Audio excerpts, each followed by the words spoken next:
ఒరే మధు. అరే శంకరం బాబాయ్ మీరా? రే ఓ స్పెషల్ టీ బై రండి కూర్చొని మాట్లాడుకుందాం.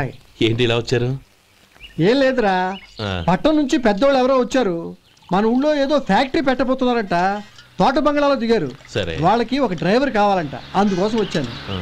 అవును, అంతకు ముందు నువ్వు మోటార్ ఫీల్డ్ లో పనిచేసావు కదా, నీకు తెలిసిన డ్రైవర్ ఎవరైనా ఉన్నారా? జీతం ఎంత ఇస్తారు బాబాయ్? 2000 దాకా ఇస్తారు. అయితే ఎవరో ఎందుకు, నేనే వస్తాను.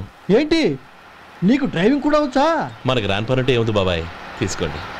జనార్దన్ సార్, మనం కట్టబోయే ఫ్యాక్టరీ సైట్ చూడటానికి ఇంజనీర్లు వస్తున్నారు కదా సార్, స్టేషన్ కారు పంపించడం మర్చిపోకు. అలాగే సార్.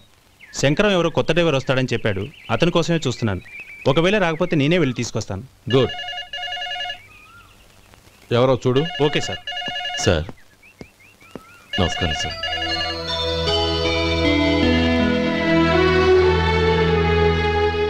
నువ్వు గోపాలరావు తమ్ముడు కదూ? అవునండి.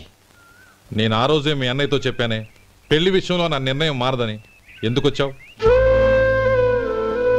నేను అందుకు రాలేదండి, మీకు డ్రైవర్ కావాలని శంకరం బాబాయ్ చెప్పారు, ఆ పని కోసం వచ్చాను. ఓ ఐ సీ. లైసెన్స్ ఉందా? ఉందండి.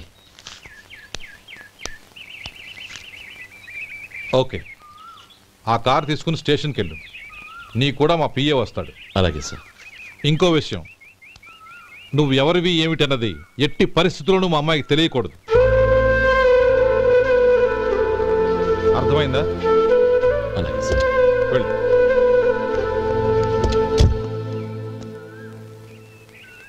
వీడు మాట మీద నిలబడతాడంటావా? కోట్లిచ్చినా మాట తప్పని వంశం అండి వాళ్ళది.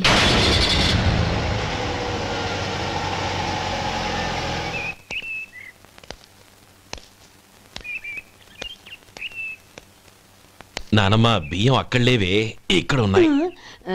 ఆ మాత్రం నాకు తెలీదా? కింద పడ్డ బియ్యాన్ని ఏరుతున్నాలే. అవును, పొద్దెక్కింది, మీకు భోజనాలు వడ్డించమంటారా? సుబ్బారావు గారి దారిలో కనిపించారు నానమ్మ, ఆయన భోజనానికి పిలిచాను. ఆయన వచ్చాక అందరం కలిసి భోజనం చేస్తాం. అలాగేలే. అమ్మా రండి బాబు రండి, మీకోసమే ఎదురు చూస్తున్నాను. ఏమిటి బాబు ఆలోచిస్తున్నారు? ఇది మీ సొంత ఇల్లు అనుకోండి. రండి బాబు రండి రండి. అదేంటమ్మా అడుక్కునే లోపల తీసుకొచ్చావు? ఎవరు అడుక్కునేవాడు? ఆయన మన అతిథి. అతిథికి సేవ చేసుకోవడం ఎంతో పుణ్యం. అతిథి దేవో భవ అన్నారు, ఎప్పుడు వినలేదా? నీకు ఇష్టం లేకపోతే చెప్పు, పంపించేస్తాను. అంతేగాని అడుక్కునేవాడు బిచ్చగాడని నువ్వేమో అవమానం చేయక్కర్లేదు. మీరు రండి రండి. అమ్మా భిక్షమేయండి అమ్మా. చే వేదవ సచ్చినాడా, అమ్మా భిక్షమయ్యని ముందే అనుంటే అసలు నేను లోపలికే తీసుకెళ్లేదని కాదు. అమ్మా అని అంతటితో కట్ చేసావు. పావతలకి మళ్ళీ చుట్టుపక్కల కనబడ్డావో కాళ్ళు చేతులు విరగొడతాను, జాగ్రత్త. రే ఎక్కడున్నావురా? ఇక్కడ ఉన్నానమ్మా. నేను బియ్యం ఎక్కడ ఆరబోసాను? ఎంత ఆరబోసారమ్మా? నన్ను అక్కడ తీసుకెళ్ళు. మరి భిక్ష పెడతారమ్మా? ముందు తీసుకెళ్ళరా చెప్తాను. రండమ్మా రండి రండమ్మా. ఇదిగో అమ్మా, బియ్యం ఇక్కడే ఉన్నాయి. అబ్బో నాకు తెలుసులే. అమ్మా బిచ్చమేయండి అమ్మా. ఒరే ముందు నా కర్ర ఎక్కడుంది, అందుకోరా. ఇలా ఇదిగోండి అమ్మా.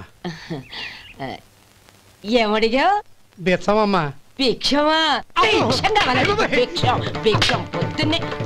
పొద్దున్నే నా పరువు తీసావు కదరా, పరువు తీసావు కదా. భిక్షం అంట భిక్షం. నానమ్మా మళ్ళీ వచ్చాడు. ఇందాక అమ్మ అన్నాడు, ఇప్పుడు నాన్నమ్మ అంటున్నాడు. గుర్తుపట్టలేననుకుంటున్నాడేమో. చెప్తాను వీడి పని. ఒరే ఇలా రారా. ఏంటి నానమ్మా? దగ్గరికి వచ్చావా? ఒక్కసారి మోసం చేసి గొంతు మార్చి నాన్నమ్మ మోసం చేస్తావా? నేను గుర్తుపట్టలేదనుకున్నావా? పక్క వచ్చావా కాళ్ళు విరగొడతాను, జాగ్రత్త. నానమ్మ వాడు ఎవడనుకుంటున్నావు? మన సొంటిగాడు. నాకు తెలీదేంటి? వాడు చేసిన ఏదో పనికి కొట్టక ముద్దెట్టుకుంటారా? లే గోపి, ఎందుకైనా మంచిది నువ్వు ఇక్కడే ఉండు. ఆ సుబ్బారావు గారు వచ్చినా ఇదే సన్మానం చేయగలదు. అలాగే అన్నయ్య.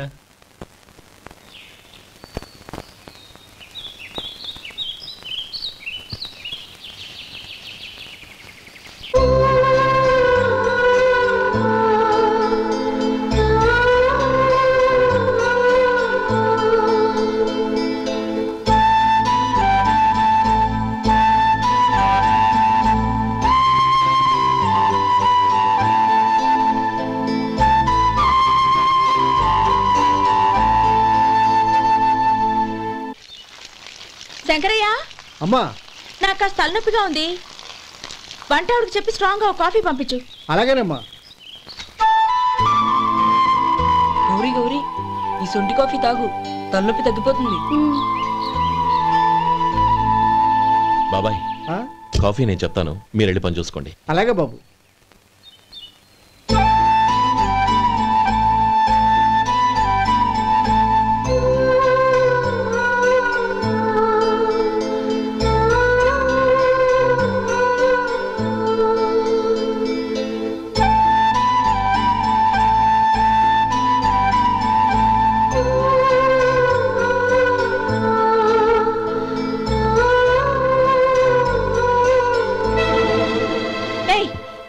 ఎవరు నువ్వు?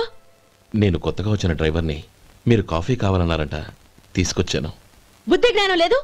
లోపలికి వచ్చేటప్పుడు తలుపు కొట్టి రావాలని తెలీదు. క్షమించండి, పొరపాటు అయిపోయింది. సరే సరే, అక్కడ పెట్టేళ్ళు.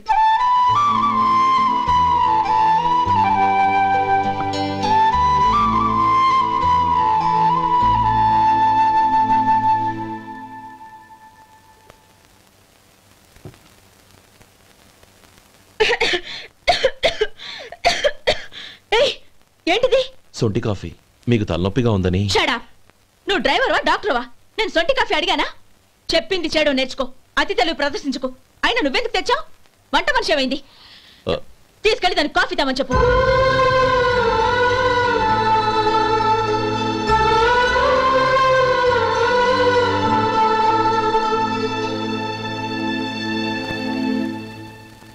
ఏమయ్యా, మసాలా వడ ఉందా? లేవు. పొద్దున్న 500 వడలేసాం, కాలేజీలో స్ట్రైక్ అని తీసుకెళ్లారు. కాలేజీ స్ట్రైక్ కి మసాలా వడకి సంబంధం ఏంటి? కొట్టారంటే తల పగలొద్దు. మా హోటల్ వడలంత స్ట్రాంగ్. ఒకే ఒక వడను తెమ్మంటావా? అమ్మో వద్దు, దోశ చాలు. బతికిపోయాడు.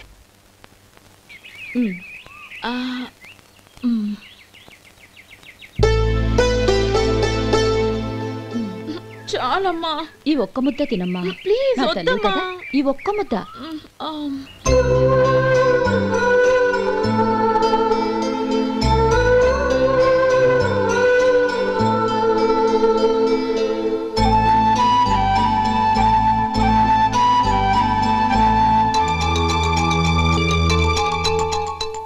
ఈ డ్రైవర్ని చూస్తుంటే నా కొళ్ళు మండిపోతుంది.